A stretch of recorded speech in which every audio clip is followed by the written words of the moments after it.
Bismillahirrahmanirrahim. Assalamualaikum warahmatullahi wabarakatuh. Alhamdulillah nahmaduhu wa nasta'inuhu wa nastaghfiruhu wa natubu ilaihi wa na'udzu billahi min shururi anfusina wa min sayyiati a'malina. May yahdihillahu fala mudilla lahu wa may yudlil fala hadiya lahu. Wa asyhadu an la ilaha illallah wahdahu la syarika lahu wa asyhadu anna Muhammadan 'abduhu wa rasuluhu la nabiyya ba'dahu. Ya ayyuhalladzina amanu taqullaha haqqa tuqatih wa la tamutunna illa wa antum muslimun. Fa inna asdaqal hadithi kitabullah wa khairal huda huda Muhammadin sallallahu alaihi wasallam wa syarrul umuri muhdatsatuha wa kullu muhdatsatin bid'ah wa kullu bid'atin dhalalah wa kullu dhalalatin finnar. Ikhwani fillah wa akhwati fid din, azani Allah wa iyyakum. Alhamdulillah pada malam hari ini kita dipertemukan kembali dan kita masih melanjutkan bahasan kita tentang fikih zikir pagi petang. Dan kalau tidak salah kita sampai pada halaman 61 ya. Zikir Allahumma fatiras samawati wal ardh. Itu sudah dijelaskan belum? Belum ya? Yang terakhir zikir yang mana? Ada yang ingat? Hah? Halaman 50 yang terakhir. Oh iya. 58 belum? Hah? Baru saya dari istighfar. Ada khilaf nih. Berarti halaman 54 belum? Hah? Terakhir yang mana? Sayyidul istighfar. Oh yang terakhir tadi. Kalau begitu kita buka halaman 54 ya. Di antara doa zikir pagi ya. Allahumma inni as'aluka al-afiyata fid dunya wal akhirah. Ya Allah, aku mohon kepadamu keselamatan di dunia maupun di akhirat. Antum lihat halaman 57 ya, Nabi SAW bersabda, "Sallallahu al-afwa wal afiyata fa inna ahadan lam yu'ta ba'dal yaqin khairan minal afiyah."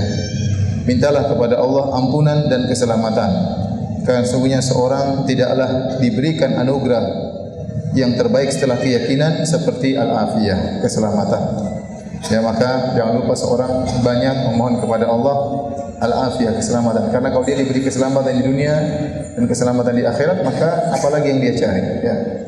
Maka doa ini, ya Allah, aku mohon kepada Engkau keselamatan di dunia dan di akhirat.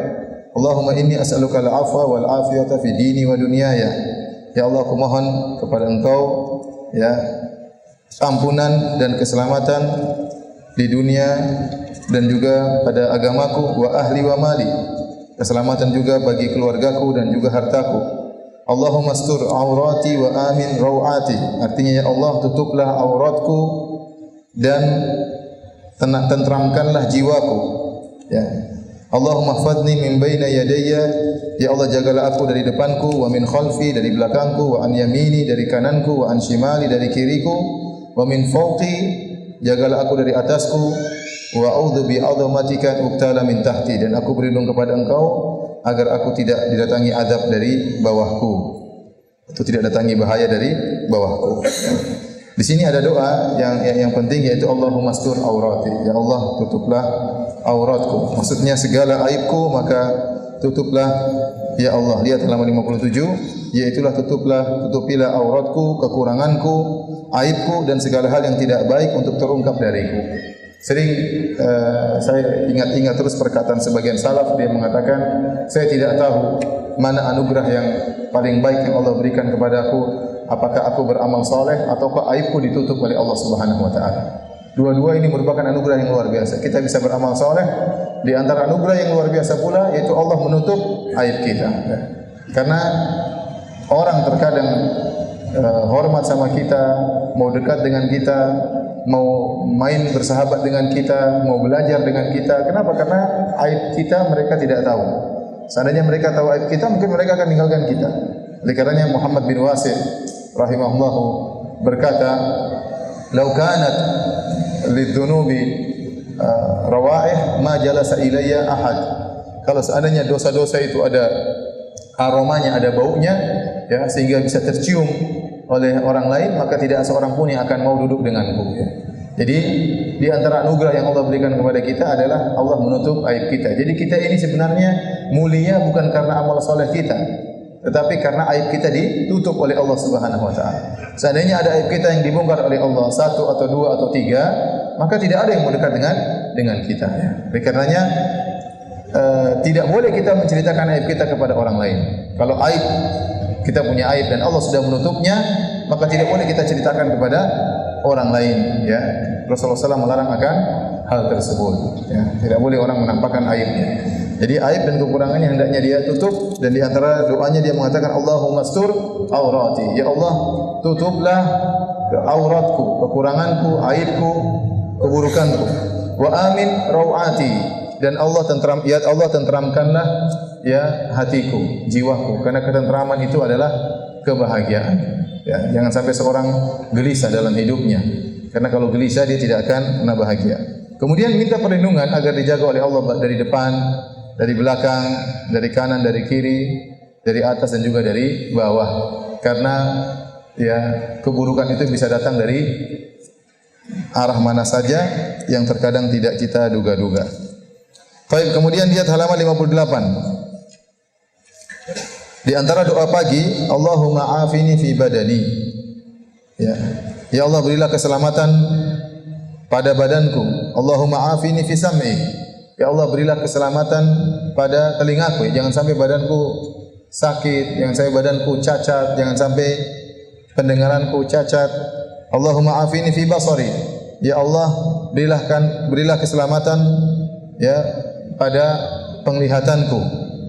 Di sini dikhususkan penyebutan pendengaran dan penglihatan setelah badan. Kita tahu badan adalah tubuh manusia secara lengkap. Setelah kita berdoa Allahumma afini fi badani, ya Allah selamatkanlah aku pada badanku, pada jasadku seluruhnya. Kemudian kita khususkan wa afini fi sam'i wa afini fi basari. Ya Allah, jagalah pendengaranku, atau ya Allah selamatkanlah pendengaranku dan selamatkanlah penglihatanku. Ya, ini menunjukkan dua indera ini, pendengaran dan penglihatan, adalah sangat penting. Sangat penting dalam mengetahui kebaikan, untuk mengenal Allah Subhanahu wa taala, bisa membaca ayat-ayat Allah Subhanahu wa taala, bisa mendengar ayat-ayat Allah Subhanahu wa taala. Ya, ini nikmat yang luar biasa. Hendaknya dijaga. Oleh karena ya Allah, jagalah pula, selamatkanlah pendengaranku dan penglihatanku dari hal-hal yang Engkau benci, dari hal-hal yang mendatangkan kemurkaanmu. Apalagi di zaman sekarang, ya, betapa banyak kita mendengar hal yang diharamkan oleh Allah Subhanahu wa taala. Musik ya, di mana-mana hukumnya haram dengan ijma ulama, kesepakatan para ulama mazhab manapun mengharamkan musik. Ya, jangan dengar perkataan sebagian dai kemudian menghalal-halalkan dengan berdalil dengan perkataan ulama sekarang, sementara telah terjadi ijma kesepakatan. Karena sebagian dai mengaku bermadzhab Syafi'i menghalalkan musik, padahal Imam Syafi'i mengharamkan musik, seluruh ulama Syafi'i mengharamkan musik. Ini mengganggu pendengaran kita. Ya, karena pendengaran dan penglihatan itu adalah saluran yang mengantarkan kepada hati. Hati kita itu WA, adalah bejana. Apa yang didengar oleh kita, apa yang dilihat oleh kita akan terbiaskan dalam hati kita. Kalau yang sering kita dengar adalah musik, yang sering kita lihat hal-hal yang haram, maka akan mengganggu khusyuan kita. Susah kita untuk khusyuk. Kenapa? Karena hati kita dipenuhi dengan hal-hal yang haram, diharamkan oleh Allah Subhanahu wa taala. Sering kita melihat hal yang diharamkan, terbiaskan dan tidak bisa hilang kecuali setelah waktu yang lama. Kita mendengar sesuatu, ya, masuk dalam hati kita, hal yang haram sulit untuk hilang, terbiaskan, tertancapkan dalam hati kita, dan ini adalah musibah. Oleh karena kita berdoa kepada Allah agar Allah Subhanahu wa taala menjaga pendengaran kita, menyelamatkan pendengaran kita dan menyelamatkan penglihatan kita. Dan ini sama seperti doa untuk melihat halaman 60. Doa Nabi SAW, halaman 60 saya juga cantumkan. Allahumma matti'na bi asma'ina wa absarina wa quwwatina. Yang artinya, ya Allah, berikanlah kenikmatan pada pendengaran kami, pada penglihatan kami dan kekuatan kami. Jangan sampai pendengaran, penglihatan, kekuatan kami gunakan untuk hal-hal yang dibenci oleh-Mu, ya Allah. Ini doa kita berusaha untuk baca setiap pagi. Allahumma afini fi badani, Allahumma afini fi sam'i, Allahumma afini fi basari. Kemudian kita mengatakan la ilaha illa anta Allahumma inni a'udzubika minal kufri wal faqr. Ya Allah, aku berlindung kepada Engkau dari kekufuran dan dari kefakiran. Allahumma inni a'udzubika min adzabil qabr, dan aku berlindung kepada Engkau dari azab kuburan. La ilaha illa anta, tidak ada sembahan yang berhak disembah kecuali Engkau. Makanya para hadirin yang Subhanahu wa taala, ya, betapa banyak ulama yang tegas, ya, keras dalam masalah hukum bersafar ke luar negeri kecuali kalau ada darurat atau ada kebutuhan mendesak. Adapun sekedar jalan-jalan, ya, maka subhanallah, ngapain kita ke sana, ya? Mata kita terganggu melihat hal-hal yang diharamkan oleh Allah Subhanahu wa taala. Wanita pada buka aurat, orang tidak punya malu di hadapan kita, ya. Meskipun kita astagfirullah, tetap saja masuk dalam apa? Dalam hati. Saya punya teman, ya, teman dekat saya, ya, subhanallah, Intel, kerjanya Intel di Arab Saudi, polisi, hafidz Quran, imam masjid. Dulu waktu saya belum punya mobil, dia selalu jemput saya salat subuh ke Masjid Nabawi tiap hari. Jemput saya ke apartemen, ya, waktu saya masih miskin. Sekarang alhamdulillah sudah kaya, ya. Dia jemput saya kemudian pergi ke masjid tiap hari. Berapa kali saya ajak dia ke Indonesia, sampai terakhir ketemu dia datang ke hotel, dia bawa kurma ajwa langsung dari kebunnya. Kita ngobrol-ngobrol. Saya bilang, kapan kamu ke Indonesia? Itu apa namanya, tawaran sudah saya berulang-ulang, mungkin sering lah, lebih dari 10 kali saya sampaikan ke dia. Setiap kesempatan saya bilang, kapan kamu ke Indonesia? Saya ingin servis dia, karena selama ini dia servis saya di Arab Saudi tanpa mengharap apapun, ya, tanpa mengharap apapun, ya. Banyak kebaikannya tidak bisa saya ceritakan. Intinya saya ingin kamu ke Indonesia, ya. Kapan ke Indonesia? Dia bilang, saya tidak mau, ya. Saya tidak mau. Saya takut dengan agama saya. Saya takut melihat fitnah di Indonesia. Saya takut terfitnah dengan cewek-cewek Indonesia. Dia bilang begitu, saya takut terfitnah. Alhamdulillah sekarang saya fil afiyah, dalam kondisi selamat. Alhamdulillah, apa tidak ada kekurangan, artinya salat iya, ngaji ya, bekerja, alhamdulillah. Ya, saya tidak ingin terfitnah di Indonesia. Sampai sekarang saya ajak dia tidak mau. Saya bilang, kau tinggal datang saja, semua saya servis, tinggal, makan, tempat tinggal semua saya tanggung. Ulang-ulang saya ajak dia, ajak anak-anakmu, ajak istrimu. Saya tidak mau. Dia tidak mau. Sampai sekarang dia tidak mau. Kenapa? Dia takut. Dia bilang, teman saya pergi pulang udah lihat macam-macam di luar negeri. Ya. Oleh karenanya pandangan pendengaran ini kita berdoa agar dijaga oleh Allah Subhanahu wa taala. Saya pernah turun di bandara sama orang Arab Saudi, jenggot panjang, tiba di bandara Cengkareng Soekarno-Hatta. Wah, cewek-cewek sudah banyak situ kan, bukan di Saudi kan nggak ada pemandangan seperti itu. Ya, kecuali mungkin, tapi kalau di Madinah, Mekah nggak ada, semua tutupan. Begitu dia ngantri bagasi, dia cuma bilang astagfirullah, astagfirullah, astagfirullah, astagfirullah. Hari pertama, nggak tahu hari kedua. Antum di Indonesia sudah cukup fitnah, belum antum ke luar negeri, ya. Luar negeri, ke Eropa, ke negara kafir, Singapura, ya subhanallah. Ya. Saya pun tidak mau ke sana, tapi diundang pengajian, ya. Saya berdoa semoga visa tidak keluar, ya. Tapi ya mereka juga butuh didakwahi. Jadi pandangan ini kalau kita umbar, ya, akan membiaskan dalam hati kita, dan ini mengganggu kekhusyukan kita untuk sholat, mengganggu kekhusyukan kita untuk terenyuh tatkala membaca ayat-ayat Allah Subhanahu wa taala. Maka kita hendaknya khusyuk tatkala berdoa kepada Allah. Allahumma afini fi jasadi, Allahumma afini fi sam'i, Allahumma afini fi basari. Kemudian zikir berikutnya halaman 61. Allahumma fatiras samawati wal ardi, alimal ghaibi wa syahadah. Ya Allah, pencipta langit dan bumi. Fatir artinya pencipta langit dan bumi. Fatir artinya pencipta tanpa ada min ghairi mithalin sabiq, tanpa ada contoh sebelumnya.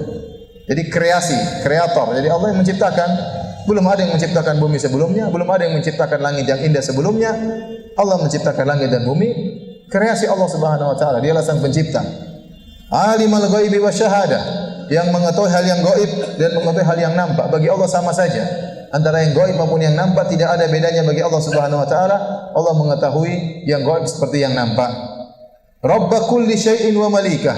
Dialah Allah Subhanahu wa taala yang menciptakan Rabb segala sesuatu dan pemiliknya, penguasanya. Semuanya di alam semesta ini adalah ciptaan Allah, di bawah kekuasaan Allah Subhanahu wa taala, baik yang baik maupun yang buruk.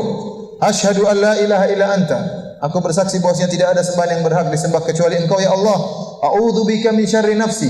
Aku berlindung kepada Engkau dari keburukan jiwaku. Wa min syarri syaitani wa syirki. Dan aku berlindung kepada Engkau dari keburukan syaitan dan kesyirikannya. Dalam riwayat wa syarokih, dan pasukannya.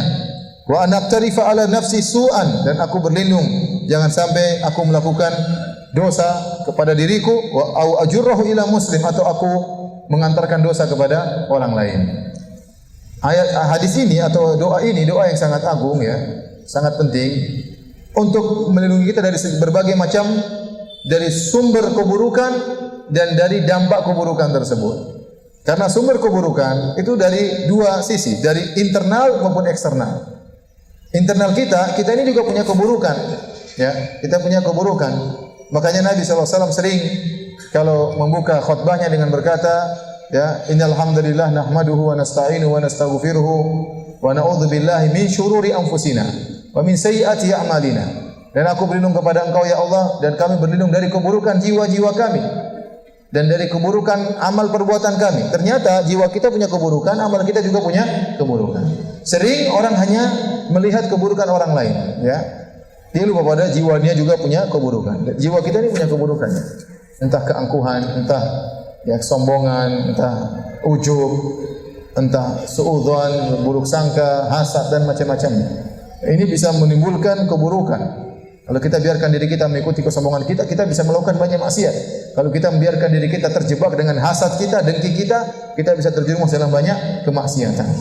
Makanya di antara hal yang perlu kita minta perlindungan adalah min syarri nafsi. Ya Allah, aku berlindung kepadamu dari keburukan apa? Jiwaku. Wa min syarri syaitan, dan juga keburukan dari eksternal, ya. Yaitu dari luar, yaitu dari syaitan, ya.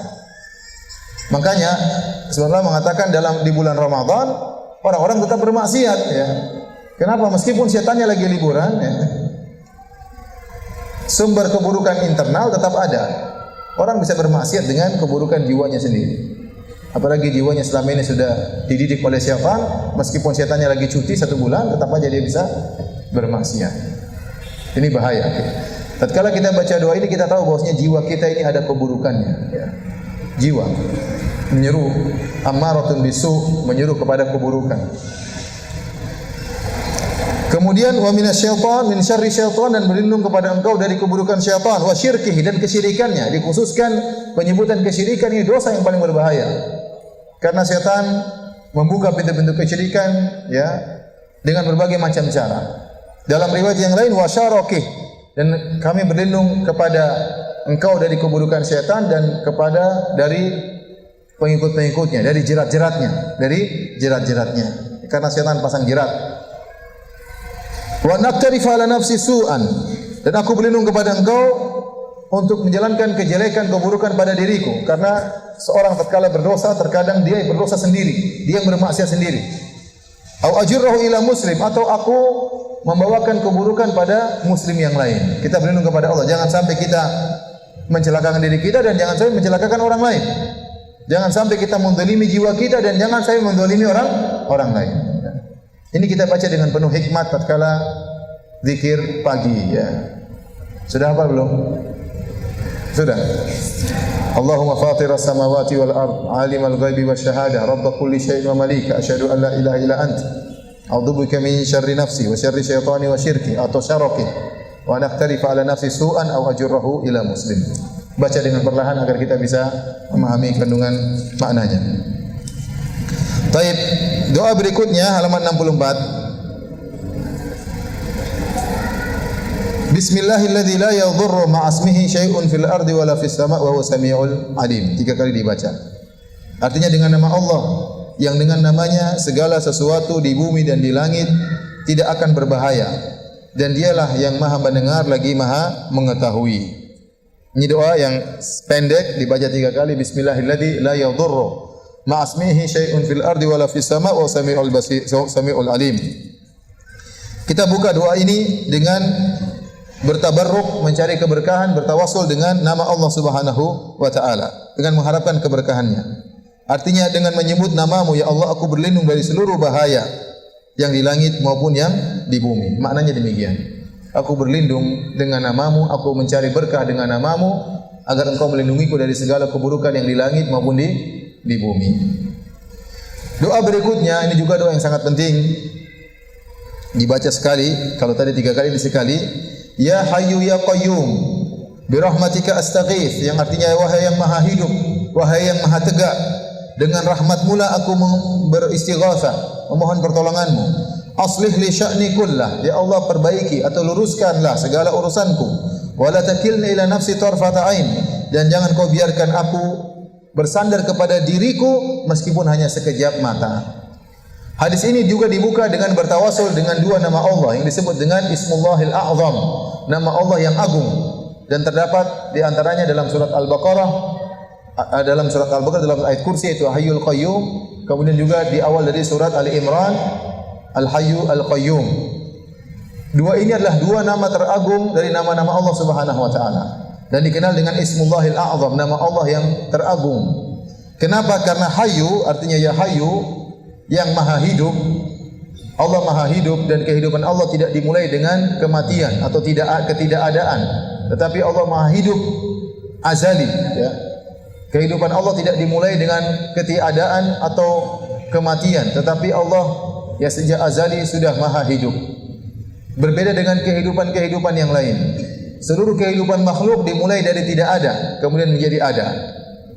Mereka dari tidak ada, kemudian menjadi hidup. Kemudian diselangi dengan kematian. Kalaupun mereka hidup abadi di surga dan atau di neraka, ya karena penghuni surga abadi, penghuni neraka juga abadi, namun kehidupan mereka, keabadian mereka bukan karena diri mereka, tapi diabadikan oleh Allah Subhanahu wa taala, ya. Makanya salah pendapat sebagian orang yang mengatakan, Ustaz, surga dan neraka tidak abadi. Karena kalau kita bilang surga dan neraka abadi, penghuninya abadi, maka kita mensyirikan Allah Subhanahu wa taala. Berarti ada yang abadi selain Allah Subhanahu wa taala. Jawabannya, keabadian Allah tidak sama dengan keabadian makhluk. Keabadian Allah tidak dimulai dengan tidak ada. Adapun makhluk dimulai dari tidak ada menjadi apa? Ada. Kemudian diselingi dengan kematian, kemudian dihidupkan kembali. Kehidupan yang kedua di akhirat abadi bukan karena zatnya. Dia tidak abadi dengan sendirinya, tapi diabadikan oleh Allah Subhanahu wa taala. Oleh karenanya penghuni neraka jahanam minta mati. Wa nadau ya Malik liyaqdi alaina rabbuk. Para penghuni neraka berkata, wahai malaikat Malik, mintalah kepada Rabbmu untuk mematikan kami. Mereka ingin mati, ya. Tetapi kata malaikat Malik, qala innakum makithun, kalian akan selamanya abadi di neraka jahanam. Jadi mereka tidak abadi dengan sendiri, tapi diabadikan oleh Allah Subhanahu wa taala. Jadi kehidupan Allah kehidupan yang maha hidup, ya. Berbeda dengan kehidupan makhluk yang lainnya. Nah, Hayyu Al-Hayyu, nama Allah ini mengandung sifat kehidupan yang maha hidup Allah Subhanahu wa taala, melazimkan seluruh kesempurnaan yang ada pada diri Allah Subhanahu wa taala, yang ada pada zat Allah Subhanahu wa taala. Ya, yang namanya maha hidup berarti dia harus maha mendengar, maha melihat, maha berilmu agar kehidupannya sempurna. Makanya kata Ibnu Qayyim rahimahullah, nama Al-Hayyu ini mencakup sifat-sifat Allah yang lainnya. Karena itu merupakan konsekuensi dari maha hidupnya Allah Subhanahu wa taala. Dengan Allah maha hidup berarti dia harus maha kuasa, maha mendengar, maha melihat, maha berilmu, maha mengetahui dan maha yang lainnya. Nama Allah yang kedua Al-Qayyum. Al-Qayyum diambil dari Al-Qiyam, yaitu Allah Subhanahu wa taala maha tegak. Artinya dia maha tidak membutuhkan yang lainnya. Ia sudah ada dan tegak sebelum ada yang lainnya. Dalam hadis kana Allah wa lam yakun syai'un ghairahu. Dulu Allah bersendirian dan tidak ada yang bersama Allah Subhanahu wa taala. Allah tidak membutuhkan siapapun. Makanya Allah Subhanahu wa taala mengatakan, "Ya bani Adam, law anna awwalakum wa akhirakum wa insakum wa jinnakum kanu ala atqa qalbi rajulin wahidin minkum ma zada fil mulki syai'a." Wahai anak Adam, kalau kalian dari awal dari Nabi Adam sampai manusia yang terakhir hidup di hari kiamat, menjelang hari kiamat, dan juga jin seluruhnya hatinya seperti orang yang paling bertakwa di antara kalian. Kalau seluruh manusia ini di atas muka bumi ini hatinya seperti Nabi Muhammad SAW, tidak akan menambah kekuasaan Allah sama sekali. Allah sudah maha kuasa. Allah tidak bertambah kekuasaannya dengan keberadaan manusia, tidak. Tapi Allah ciptakan manusia demi kemaslahatan mereka. Ya, Allah tidak butuh dengan ibadah mereka. Mereka yang butuh dengan ibadah mereka sendiri. Allah tidak butuh dengan ibadah kita. Oleh karenanya dialah Al-Qayyum yang maha tegak dan tidak butuh kepada yang lainnya. Dan Al-Qayyum bukan cuma tegak, Al-Qayyum itu mengandung makna dan dialah yang menegakkan makhluk. Makhluk seluruhnya membutuhkan Allah Subhanahu wa taala. Kalau tidak ada Allah maka mereka tidak bisa tegak sama sekali. Jadi Al-Qayyum artinya yang maha tegak dan menegakkan yang lainnya. Itu namanya Al-Qayyum. Semua makhluk ditegakkan oleh Allah. Kalau tidak menegakkan mereka, mereka tidak bisa tegak. Makanya di antara sifat Allah, Allahus Samad. As-Samad artinya yang membutuhkan kepadanya segala sesuatu. Segala sesuatu membutuhkan Allah Subhanahu wa taala. Bi rahmatika astaghith, ya Allah dengan rahmat-Mu aku mohon pertolongan. Aslih li sya'ni kullah, perbaikilah segala urusanku. Wala takil nafsi tarfata. Ini kalimat doa yang menunjukkan kita bertawakal kepada Allah. Kita mengatakan, ya Allah, jangan sampai kita bertawakal kepada diri kita sendiri meskipun hanya sekejap mata. Oleh karena jangan sampai kita ujub, jangan sampai kita pede. Pede tidak boleh kita pede dengan diri kita, tapi pede dengan izin Allah. Itu tidak apa-apa. Seorang muslim pede, insyaallah Allah bersama saya. Saya sudah berdoa kok, pede. Tapi kalau dia pede hanya sekedar bersandar kepada dirinya, itu salah. Tidak boleh. Itu namanya ujub. Pede dengan kecerdasannya, ya ujub itu. Ya, dia harus tahu bahwasanya kecerdasan dari Allah. Jadi tidak boleh berhenti pada titik itu aja. Tetapi dia harus menumbuhkan dalam dirinya, saya pede dengan kecerdasan saya karena izin siapa? Allah Subhanahu wa taala. Kapan dia menyandarkan urusannya kepada dirinya, dia akan gagal. Dia akan gagal cepat atau lambat. Kenapa? Karena jiwa ini penuh dengan kekurangan. Lihat halaman 68. Di paragraf pertama, paragraf kedua, paragraf ketiga. Jangan saya jelaskan, jangan engkau limpahkan aku kepada diriku walaupun sekejap mata. Karena satu, diriku lemah dan tidak mampu untuk memenuhi kebutuhanku. Ini yang pertama. Yang kedua, bahkan jiwaku terkadang menjadi musuh terbesar dibandingkan musuh-musuhku yang lain. Ya, karena terkadang kita berhadapan bukan dengan orang lain. Terkadang kita berhadapan bukan dengan musuh. Terkadang kita berhadapan dengan nafsu kita, dengan syahwat kita. Terkadang syahwat kita musuh terbesar kita daripada yang lainnya. Ketamakan kita, kerakusan kita. Terus kita mau serahkan urusan kita kepada jiwa yang sifatnya demikian. Dan ketiga, diriku tidak mengetahui apa yang baik bagiku dan apa yang buruk. Bisa jadi aku menerjang sesuatu perkara yang aku sangka baik, ternyata justru mendatangkan kemudaratan. Dengan tiga sebab ini, maka jangan kita bersandar kepada diri kita. Yang pertama, diri kita itu lemah, tidak mampu. Ya. Banyak hal yang tidak kita mampu. Diri ini punya banyak kelemahan. Ada kelebihan, tapi banyak kelemahannya. Yang kedua, jiwa ini terkadang musuh terbesar kita sendiri. Bagaimana kita bersandar kepada jiwa yang menyuruh kepada keburukan? Ya. Kemudian yang ketiga, jiwa kita tidak punya ilmu. Sering kita mengharap kebaikan, kita sangka kebahagiaan kita di situ, ternyata di situlah kebinasaan kita. Ya. Yang Maha tahu kebaikan kita siapa? Allah Subhanahu wa taala. Maka serahkan urusan kepada Allah, kita berdoa, fa aslih li sya'ni kullah. Ya Allah, perbaikilah urusanku, wala takilni nafsi tarfata ain, dan jangan kau biarkan aku menyerahkan urusanku kepada diriku. Kemudian di antara zikir pagi petang, zikir pagi subhanallah bihamdihi. Subhanallah bihamdihi kita baca 100 kali. Subhanallah diambil dari bahasa Arab, ya. Artinya menjauhkan, tasbih artinya menjauhkan. Ya. Dan maksud dari tasbih itu menjauhkan Allah dari segala keburukan. Menjauhkan pikiran kita dari segala berburuk sangka kepada Allah, karena Allah tidak ada kekurangannya sama sekali dan Allah tidak ada keburukannya sama sekali. Allah bersih dari segala aib, Allah bersih dari segala kekurangan. Makanya kalimat subhanallah sering datang setelah Allah menyebutkan kesyirikan, ya. Sering subhanahu Allah, tatkala Allah mengingkari orang-orang musyrikin yang mereka menganggap Allah punya anak, maka Allah tutup dengan subhanallah, maha suci Allah, ya. Subhana rabbika rabbil izzati amma yasifun. Maha suci Allah dari apa yang mereka sifatkan. Mereka mengatakan Allah begini, mereka mengatakan Allah begini. Ini semua tidak ada daripada Allah. Seperti orang ahlul kitab. Mereka mengatakan Allah menciptakan langit dan bumi dalam waktu 6 masa, pada hari ke-7 istirahat. Pada hari ke-7 Allah istirahat, Allah capek, ya. Dan itu terdapat, ya. Tapi saya sudah cek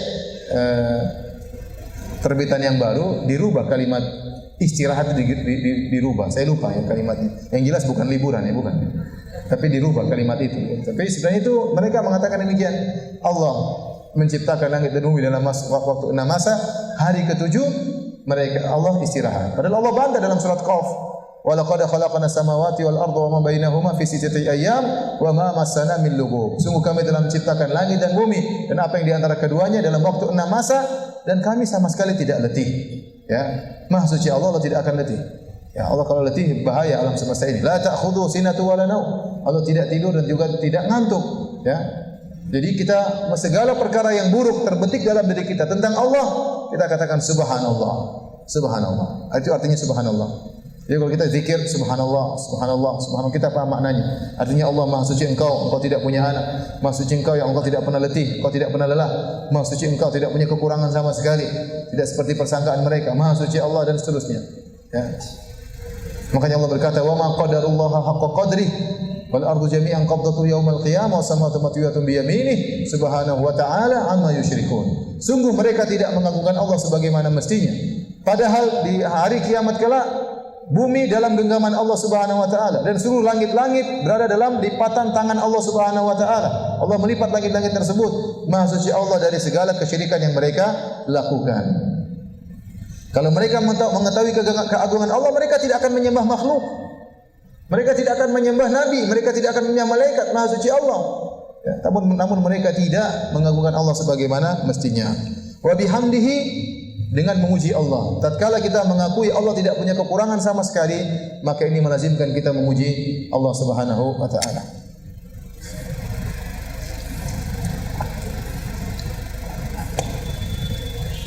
Baik, kita lanjutkan halaman 70. Subhanallah wa bihamdihi adada khalqihi wa ridha nafsihi wa zinata arsyihi wa midada kalimatihi. Ini dibaca 3 kali. Yang artinya subhanallah wa bihamdihi adada khalqihi, sebanyak makhluknya.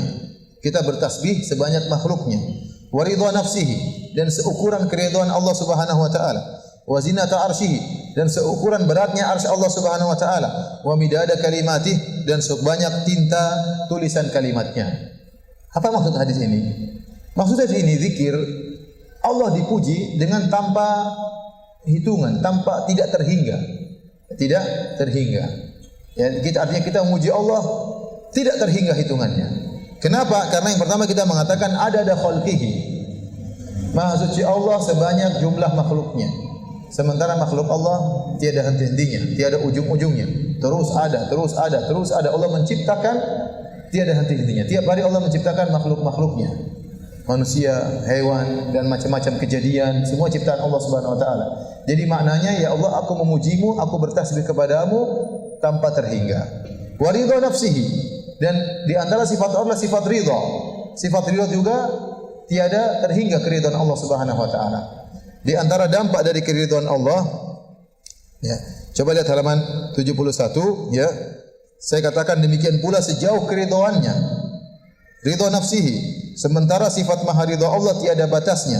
Jika karunia-Nya, keberkahannya, pahalanya dan kebaikannya tanpa batas, sedangkan semua itu adalah buah dari sifat ridhonya, maka bagaimana lagi dengan sifat ridhonya itu sendiri? Kebaikan Allah tanpa batas, keberkahan Allah tanpa batas, karunia Allah tanpa batas, pahala Allah tanpa batas, itu semua adalah asar atau dampak dari keridhaan Allah. Bagaimana lagi dengan sifat ridhonya? Kemudian wazinata arsyihi, seberat ya arsy Allah, karena arsy Allah adalah makhluk terbesar yang Allah ciptakan. Ya, disebutkan dalam asar, ya, bahwasanya tidaklah, ya, maknanya tidaklah langit yang begitu luas di kursi Allah kecuali seperti logam di padang pasir, dan tidaklah kursi Allah dibandingkan dengan arsy Allah kecuali seperti logam di padang pasir. Berarti arsy Allah sangat besar dan dialah makhluk yang terbesar. Ya, kalau mau ditimbang, timbangan siapa yang mau nimbang? Ya? Jadi kita memuji Allah, kalau ukuran berat maka seberat arsy Allah Subhanahu wa taala. Yang terakhir, wa midada kalimatih, sebanyak tinta untuk menulis kalimat Allah. Dan kita tahu kalimat Allah tiada penghujungnya. Ya. Ya, Allah menyebutkan kalau seandainya laut ini menjadi tinta untuk menulis kalimat-kalimat Allah dan ditambah lagi sab'atu abhur, 7 laut lagi, tidak akan manafidat kalimatuh, tidak akan selesai kalimat Allah, karena kalimat Allah tiada hentinya. Tinta, seandainya lautan yang menjadi tinta ditambah lagi 7 lautan yang ada dalam di bumi ini, tidak akan bisa menulis kalimat Allah Subhanahu wa taala.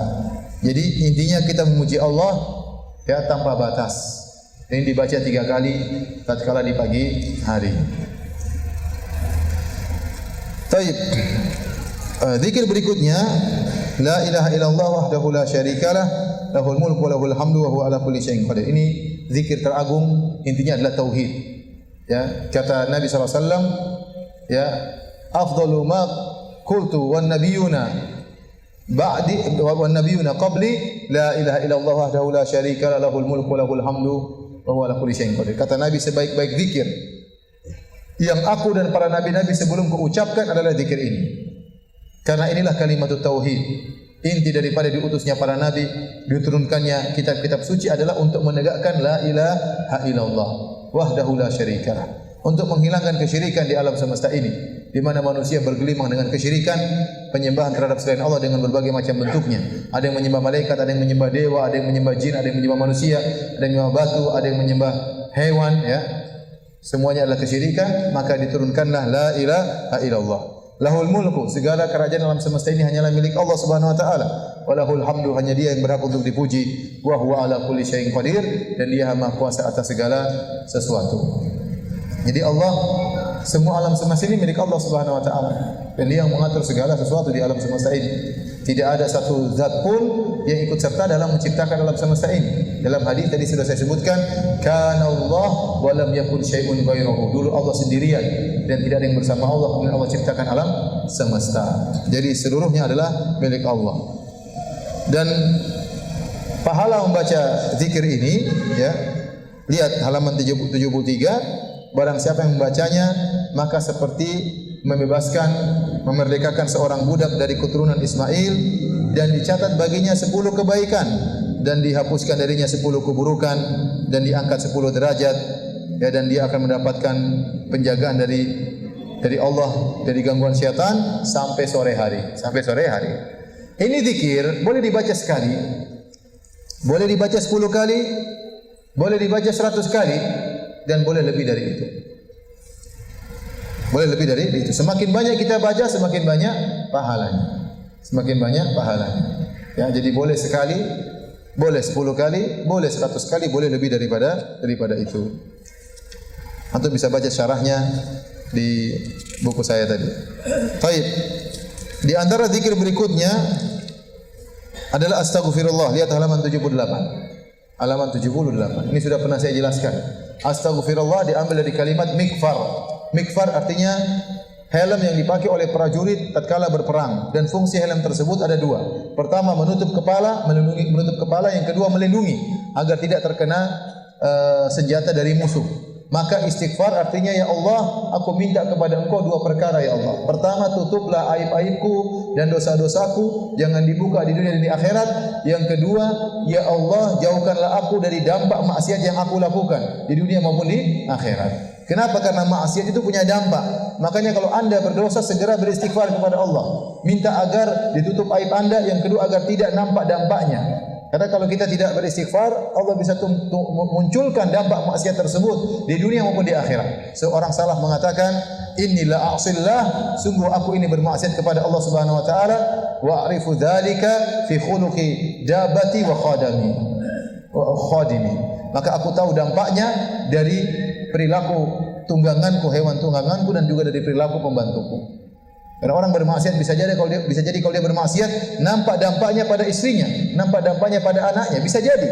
Bukan anak istrinya berdosa, tidak, tapi Allah memberi musibah kepada dia melalui anak dan istrinya yang mungkin membangkang kepada dia, yang mungkin bermasalah dengan dia, istrinya mungkin angkat suara, ya, berteriak di hadapan dia, dan macam-macamnya. Ya. Kenapa? Karena dia bermaksiat kepada Allah Subhanahu wa taala. Makanya di antara sarana agar kita tidak merasakan dampak maksiat, kita mengatakan astaghfirullah. Jadi saya ulangi, kalau kita mengucapkan astaghfirullah sambil kita renungkan. Astaghfirullah artinya, ya Allah, aku mohon kepada Engkau 2 perkara. Yang pertama, tutuplah aibku, sebagaimana helm menutup kepala prajurit, tutuplah aibku di dunia maupun di akhirat. Jangan dibongkar aibku ini, Allah. Yang kedua, ya, hilangkanlah segala dampak buruk dari dosa ini. Di antaranya dihapuskan dosanya, dan di antaranya dihapuskan dampaknya. Ya. Karena bisa jadi Allah menghapuskan dosa dengan cara Allah kasih musibah. Kita tidak mau itu. Kita enggak mau. Kita mau dosa kita dihapuskan tanpa harus ada musibah. Maka kalau kekuatan istighfar kita enggak kuat, Allah bisa hapus dosa kita di dunia dengan mengasih apa? Musibah. Tapi kalau istighfar kita kuat, benar-benar dengan penghayatan, maka Allah tidak kasih musibah. Kalau Allah kasih musibah bukan karena dosa kita, tapi untuk diangkat derajat. Untuk diangkat derajat. Taib istighfar ada berbagai macam lafal, ya, dan kita istighfar di pagi hari 100 kali. Pagi hari 100 kali, ya. Di antara lafalnya astaghfirullah, di antara lafalnya halaman 81, astaghfirullah wa atubu ilaih. Di antara lafalnya Rabbi ghfirli wa tub alayya innaka anta tawwabur rahim. Yang artinya, Rabbku, ampunilah aku dan terimalah taubatku, atau wa tub alayya bisa artinya ya Allah ilhamkanlah aku untuk bertobat. Ya Allah aku terus bermaksiat tidak tobat-tobat ya Allah. Gerakkanlah hatiku untuk kembali kepadamu. Wa tub alayya itu maknanya demikian di antaranya. Kalau kita belum bertobat, kita minta agar Allah ilhamkan aku untuk apa? Bertobat. Ya. Innaka anta tawwabur rahim. Sungguhnya engkau adalah zat yang maha menerima taubat dan maha penyayang. Setelah itu kita baca juga ayat kursi. Ayat kursi, ya sebagaimana antum sudah hafal. Allahu la ilaha illa huwal hayyul qayyum la ta'khudhuhu sinatun wa la naum. Ialah Allah yang tidak sembah yang berhak disembah kecuali Ia. Al-Hayyul Qayyum sudah kita jelaskan makna Al-Hayyu Al-Qayyum, zat yang maha hidup dan zat yang maha tegak dan menegakkan yang lainnya. Sudah kita jelaskan tadi. La ta'khudhuhu sinatun wa la naum. Dia tidak pernah ngantuk apalagi tidur. Karena ngantuk adalah menandakan keletihan, kelemahan. Seandainya Allah ngantuk maka hancurlah alam semesta ini. Tidak ada yang mengaturnya kecuali Allah. Allah mengatakan innallaha yumsikus samawati wal arda an tazula. Allah memegang langit dan bumi agar tidak hilang. Jadi langit meskipun Allah di atas langit, di atas ars, justru ars dan langit yang butuh kepada Allah Subhanahu wa taala. Lahu ma fis samawati wa ma fil ard. Milik Allah yang ada di langit dan di bumi. Man dzalladzi yashfa'u indahu illa bi idznih. Siapa yang berani beri syafaat di sisi Allah kecuali dengan izin Allah. Ya'lamu ma baina aydihim wa ma khalfahum. Allah mengetahui apa yang ada di hadapan mereka dan di belakang mereka. Wala yuhituna bi syai'in min ilmihi illa bima syaa'. Mereka sama sekali tidak mengetahui ya tentang Allah Subhanahu wa taala sama sekali. Ya kecuali yang Allah kehendaki. Wasi'a kursiyyuhu samawati wal ard. Dan kursi Allah meliputi langit dan bumi. Ini dalil bahwasanya kursi Allah adalah makhluk yang luas, lebih luas daripada langit dan bumi. Lebih luas daripada kursi adalah arsy Allah Subhanahu wa taala.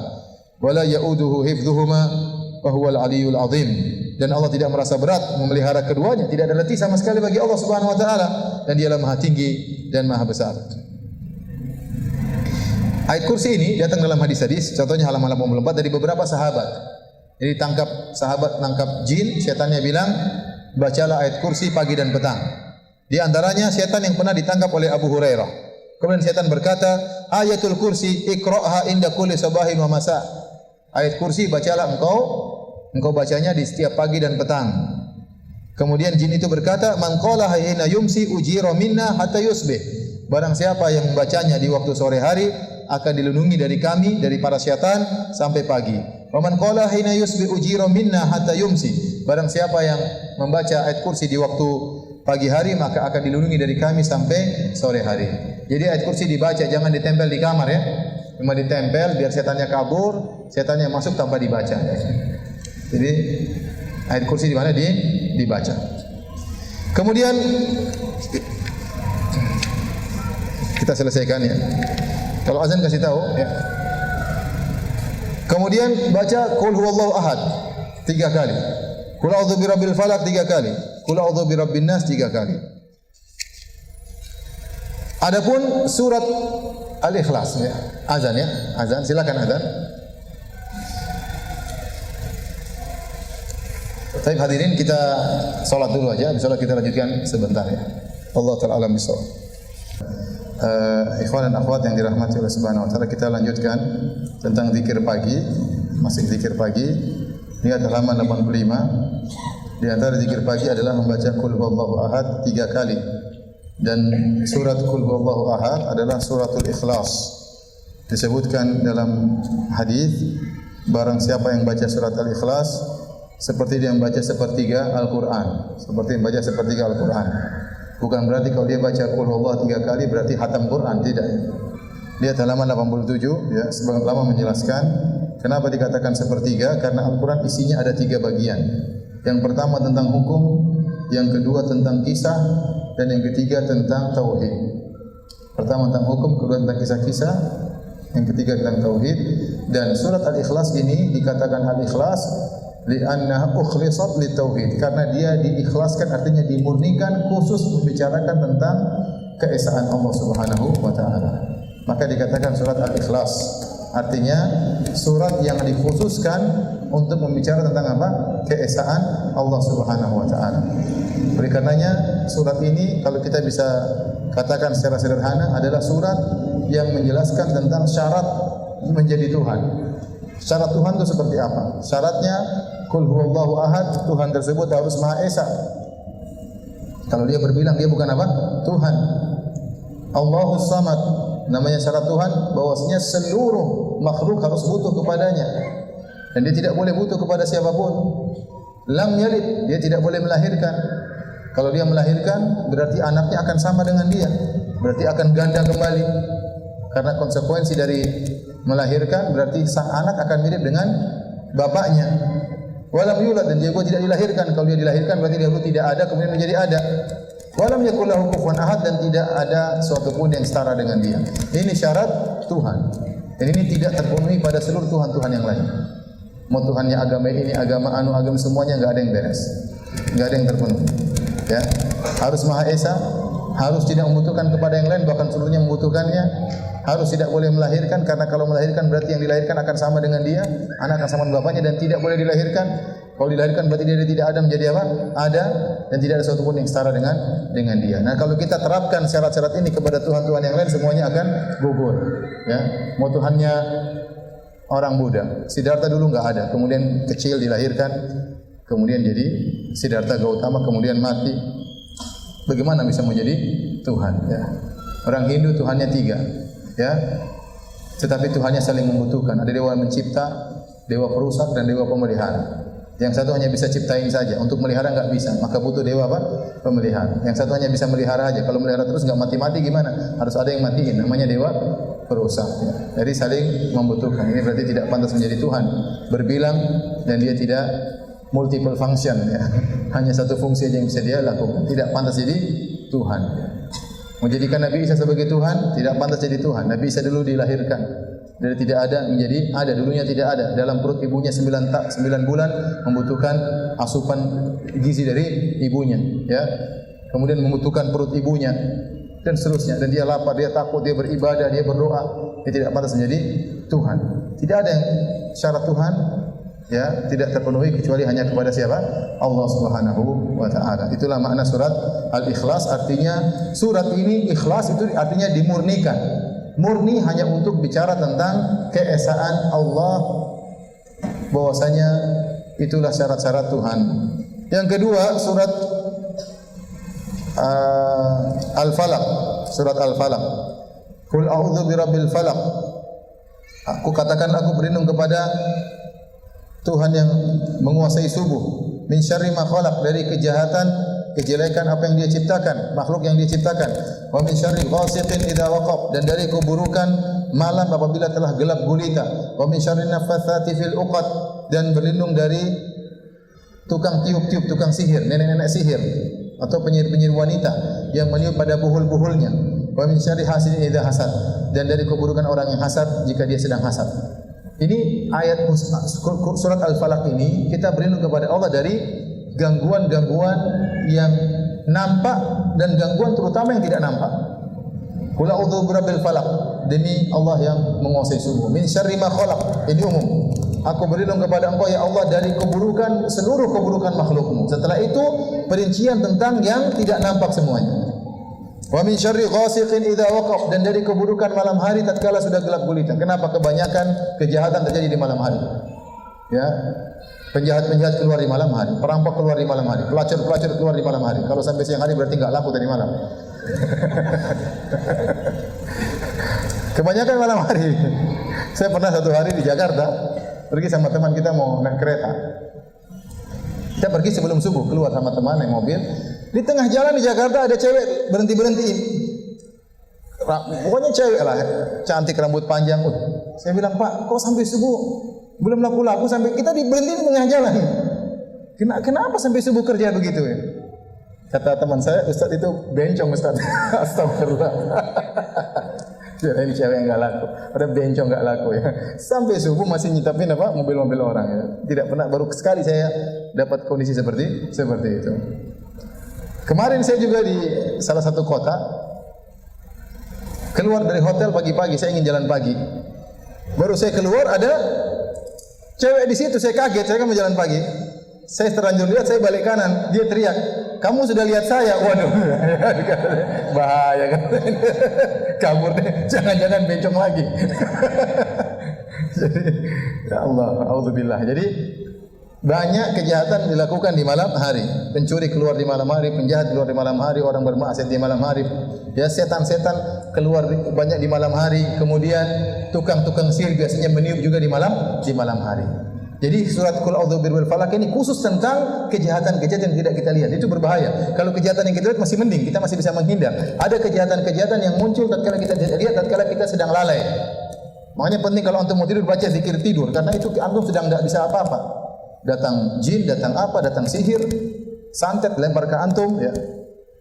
Wa min syarri ghasiqin idza waqab, dari keburukan malam hari tatkala gelap gulita. Wa min syarri naffatsati fil uqad, dan dari keburukan penyihir-penyihir wanita tatkala meniup di buhul-buhul. Dalil bahwasanya kebanyakan penyihir wanita, ya. Ada dukun laki-laki tapi banyak juga penyihir wanita, nenek sihir dan yang lainnya.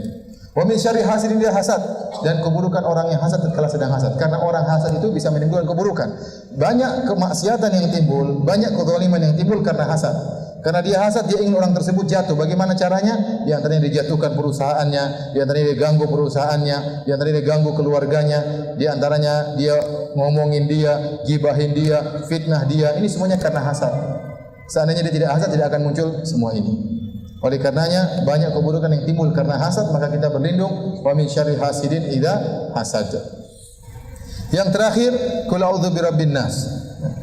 Surat An-Nas. Qul a'udzu birabbin nas, dengan menyebut nama Allah yang Maha Pengasih lagi Maha Penyayang, katakanlah aku berlindung kepada Rabb manusia, Malikin nas, rajanya manusia, Ilahin nas, sesembahan manusia, min syarril waswasil khannas, dari kejahatan bisikan syaitan yang biasa bersembunyi, alladzi yuwaswisu fi sudurin nas, yang membisikkan pada dada-dada manusia keburukan, minal jinnati wan nas, yaitu syaitan jin maupun syaitan manusia. Ini berlindung kepada khusus gangguan syaitan, terutama syaitan membisikkan dalam dada manusia. Ya, ini sangat berbahaya, ya. Maka seorang berusaha menghayati zikir ini karena kita sering dibisikin oleh syaitan, ya.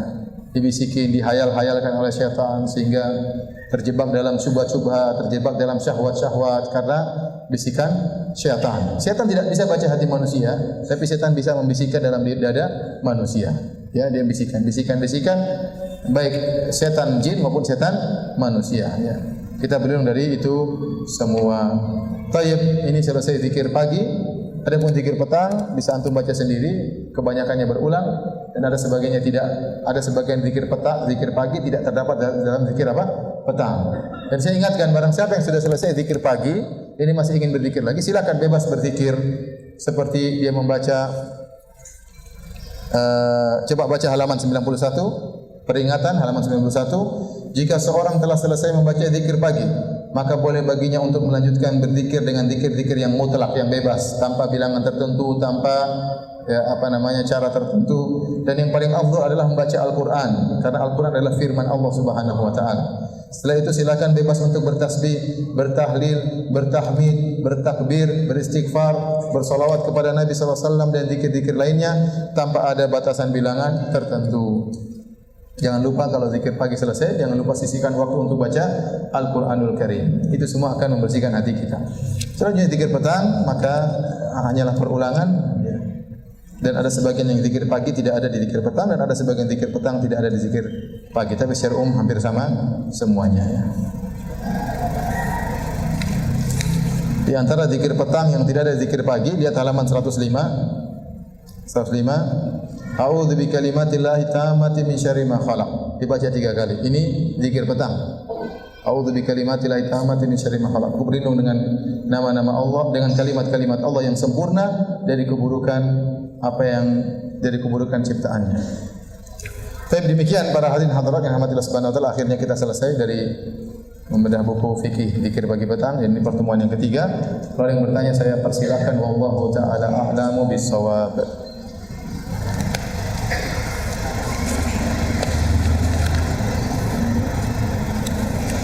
Pada saat kita bekerja banyak aktivitas, sementara kita berzikir pakai alat tasbih digital, apakah boleh? Ya, ini boleh selama itu hanya sebagai alat.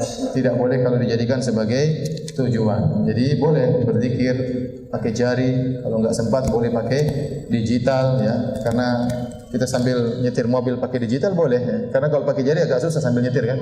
Agak susah. Kalau sambil digital sambil nyetir bisa kelihatan berapa kali digital, boleh ya. Boleh pakai tasbih, boleh pakai digital, boleh pakai alat hitungan yang lainnya, itu hanyalah sebagai sarana ya. Tapi kalau menjadikan tasbih sebagai ritual, beranggap bahwasanya dengan tasbih lebih afdal, apalagi ada keyakinan tasbih ini sudah diinapkan di kuburan fulan, ini ada seperti itu keyakinan. Tasbih ini lebih ampuh kalau pakai tasbih. Tasbih ini dibuat dari kayu koka lah. Tasbih ini dibuat dari kapal Nabi Nuh ya. Kurang ajar kata ini, kapal Nabi Nuh dibolongin jadikan apa? Tasbih ya. Ada yang mengatakan demikian ya. Ini semua enggak benar ya. Tasbih ini sudah keturunan berpuluhan tahun ya.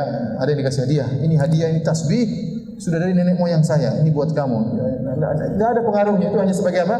Alat, ya, sebagai alat. Jangan dijadikan sebagai tujuan. Kapan dijadikan tujuan sehingga menganggap berzikir dengan tasbih, alat tasbih lebih afdal, maka itu bid'ah.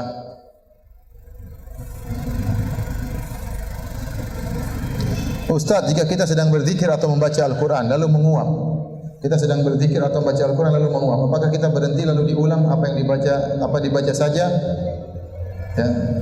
Dibaca saja enggak apa, kita menguap. Ya, kalau bisa di ujung ayat kita menguap. Jadi qul huwallahu ahad misalnya kita menguap.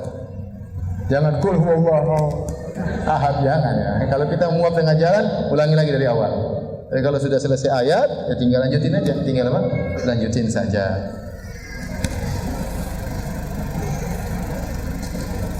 Kalau kita khusyuk itu susah untuk menguap. Biasanya orang menguap itu kalau lagi melayang kemana-mana. Kalau orang khusyuk biasanya susah untuk apa? Muat. Dia lagi konsen mendengar ayat Allah, susah untuk muat. Ustaz, bagaimana menghilangkan bias-bias keburukan yang ada dalam hati kita, yang mana susah untuk dihilangkan setelah sekian lama? Ya. Caranya banyak istighfar kepada Allah Subhanahu Wa Taala, maka bejana hati kita yang sudah berisi dengan berbagai macam biasan-biasan keburukan, kita tutup dengan Al-Quran, dengan pengajian. Kita baca pendengaran, kita jaga pendengaran kita jaga penglihatan kita, sehingga tidak terkotori lagi. Jadi sering pengajian, sering mengaji, baca Al-Quran, ya, sehingga agar tertutup dengan ayat-ayat Allah Subhanahu Wa Taala.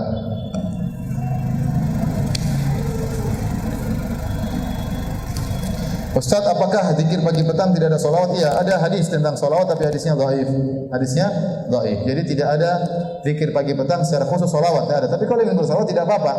Ya, setelah zikir pagi selesai, zikir pagi petang selesai, kita secara mutlak, zikir mutlak tadi saya katakan, boleh baca Quran, boleh tasbih, bertakbir, bertahlil, boleh bersolawat, tapi tidak ada rutinitas khusus bersolawat pada pagi dan petang hari. Dan solawat boleh kapan saja, tapi jangan dikhususkan zikir pagi petang karena hadisnya lemah.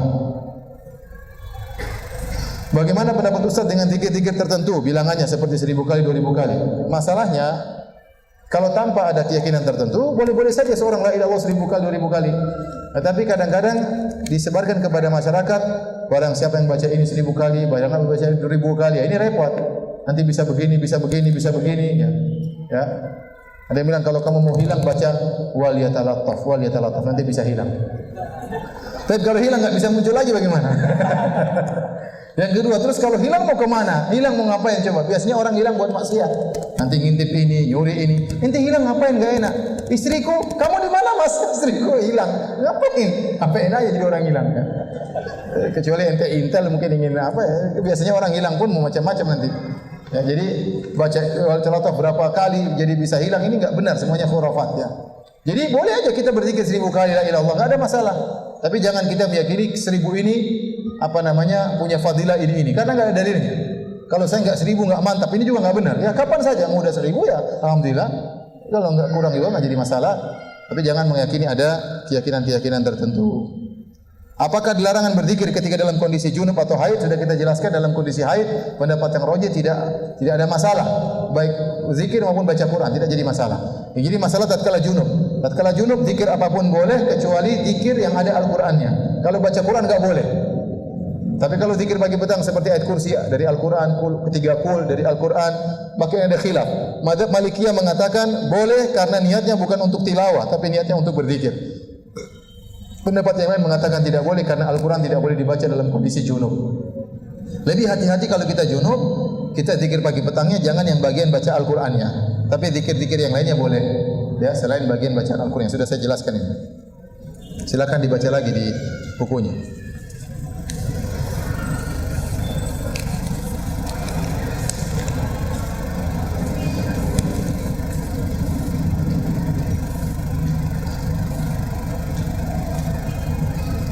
Ustaz, dulu saya pernah pinjam uang di bank untuk beli rumah, padahal saya paham hukumnya haram.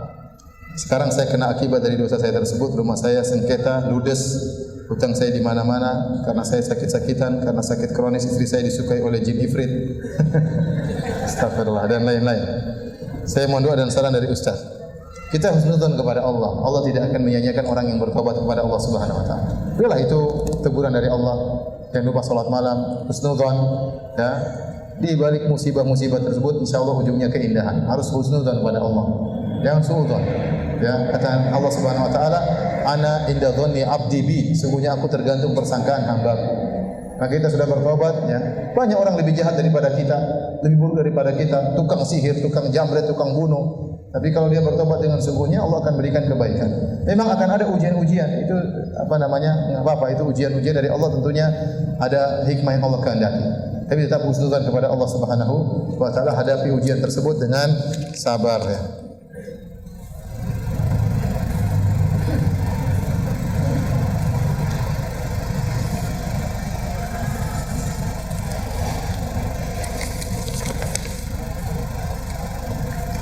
Ustaz, mana lebih utama bersedekah atau membayar hutang? Soalnya hutangnya ini jutaan. Kalau sedekah 10.000 ke bawah. Bayar hutang dulu, bayar hutang. Kalau sudah jatuh tempo, bersedekah pada diri Anda sendiri lebih utama. Adapun kewajiban-kewajiban ya memang kita harus penuhi, ya, kasih orang tua kalau memang kita punya uang. Tapi kalau untuk bersedekah kepada orang sementara kita sendiri butuh dan sudah jatuh tempo, maka bersedekah pada diri sendiri lebih utama. Jangan bersedekah.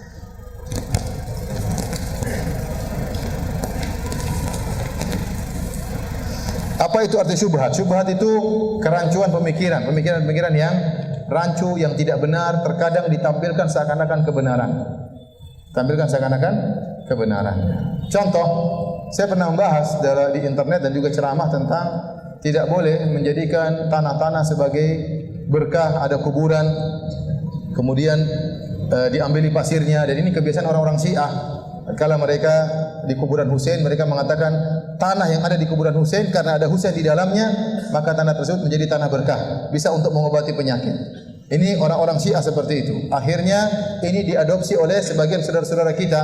Mereka ngambil tanah kuburan wali ini dibawa pulang. Ini semua tidak benar, tidak ada dalilnya. Bahkan ini khurafat. Saya kita khawatirkan sarana kesyirikan, ya, karena para ulama telah mengingatkan, Imam Nawawi, Imam Al-Ghazali melarang mengusap-usap kuburan, meskipun kuburan Nabi sallallahu alaihi wasallam, apalagi selain Nabi sallallahu alaihi wasallam. Kemudian ada orang bantah, dia pakai syubhat.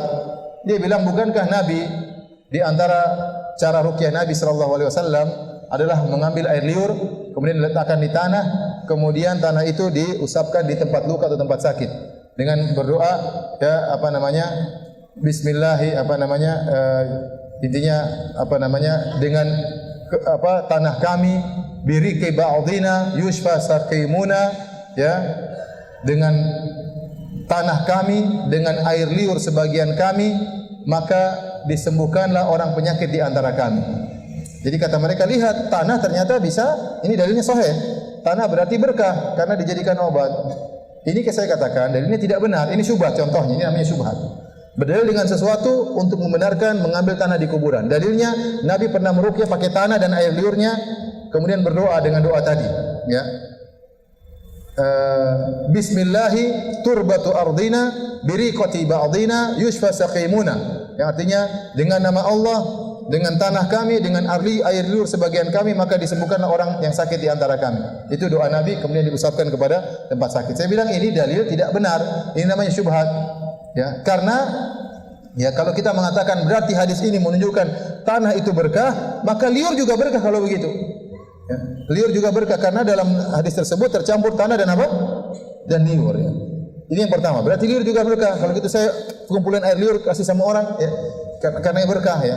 Karena ente bilang ini dulu tanahnya berkah. Jawabannya tanah tersebut tidak berkah dengan sendirinya, tapi bercampur dengan air liur disertai dengan doa. Maka jadilah apa? Berkah. Dan itu tanah sembarangan, dimanapun boleh. Kenapa ente mengkhususkan tanah kuburan? Paham atau tidak? Jadi menggunakan dalil tidak pada tempatnya itu namanya syubhat. Itu namanya syubhat. Ya. Contoh seorang mengatakan boleh seorang melakukan bid'ah, ya, karena Nabi membenarkan orang sahabat-sahabat bikin bid'ah, Nabi biarkan. Bilal ditanya, apa yang buat engkau masuk surga? Kata dia, tidaklah saya solat, tidaklah saya berwudu kecuali saya solat. No, ini Bilal bikin kreasi bid'ah dan Nabi membenarkan, berarti boleh dong bikin bid'ah. Ya, kita katakan tidak benar. Yang pertama, dari mana kamu tahu Bilal yang buat kreasi? Bisa jadi Bilal pernah dengar dari Nabi sebelumnya, kemudian Bilal menceritakan, saya ini setiap habis wudu saya apa? Salat. Contoh, Nabi mungkin mengatakan kepada seorang, saya mendengar engkau di surga. Apa yang buat kau masuk surga? Apa amalan yang paling kau andalkan? Saya berbakti kepada orang tua, wahai Rasulullah. Apakah berbakti kepada orang tua karya dia? Tidak, tapi mungkin dia pernah dengar dari Nabi sebelumnya. Tidak ada nas tegas mengatakan ini karya Bilal. Tidak ada. Paham? Yang kedua, waktu Bilal jelaskan, Nabi benarkan. Ini namanya sunnah takririyah. Dalam masalah usul fikih ada namanya sunnah takririyah, itu sunnah pembenaran Nabi SAW. Karena terkadang sahabat melakukan sesuatu Nabi benarkan, terkadang sahabat melakukan sesuatu Nabi tidak benarkan. Nah sekarang orang berdalil dengan ini, Nabi sudah meninggal dunia, bebas dong. Yang tukang pembenarannya siapa? Sekarang sudah meninggal. Paham? Di zaman Nabi ada sahabat yang berkreasi, dibenarkan. Kalaupun ada yang salah, ijtihad sahabat ada yang dibenarkan, ada yang disalahkan oleh Nabi SAW. Nah, kalau kita berdalil pada yang Nabi benarkan saja, ya semua orang sekarang nanti bisa bikin bid'ah dong. Tukang pembenarannya sudah meninggal dunia. Siapa? Nabi SAW.